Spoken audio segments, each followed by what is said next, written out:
BJP के नए अध्यक्ष का चुनाव ऐसी दाल हो गई है जो दाल पक ही नहीं रही है। जेपी नड्डा को अध्यक्ष बने 5 साल बीत चुके हैं, लेकिन बीजेपी अब तक नया अध्यक्ष नहीं चुन पाई है।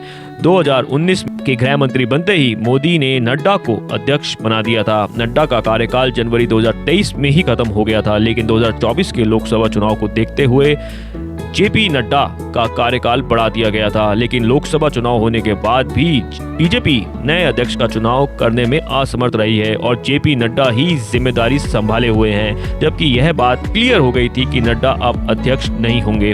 फिर भी बीजेपी के नए अध्यक्ष का नाम सामने नहीं आया, क्योंकि आरएसएस ने यह कह दिया था कि नया अध्यक्ष संघ की सहमति से ही बनाया जाए।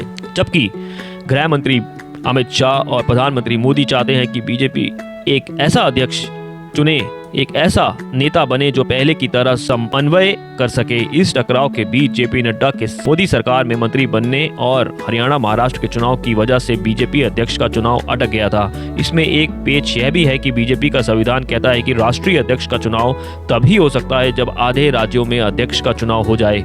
फरवरी के आखिर तक 18 राज्यों में बीजेपी के अध्यक्ष का चुनाव हो जाएगा। इसी से संभावना है कि अगले महीने बीजेपी को नया अध्यक्ष भी मिल सकता है। वैसे तो बीजेपी में 2 टर्म तक अध्यक्ष रह सकता है, लेकिन अब नड्डा फिर से अध्यक्ष नहीं बनेंगे, यह बात क्लियर है। और संघ ऐसे व्यक्ति को अध्यक्ष बनाना चाहता है जो उसकी सहमति से काम करे।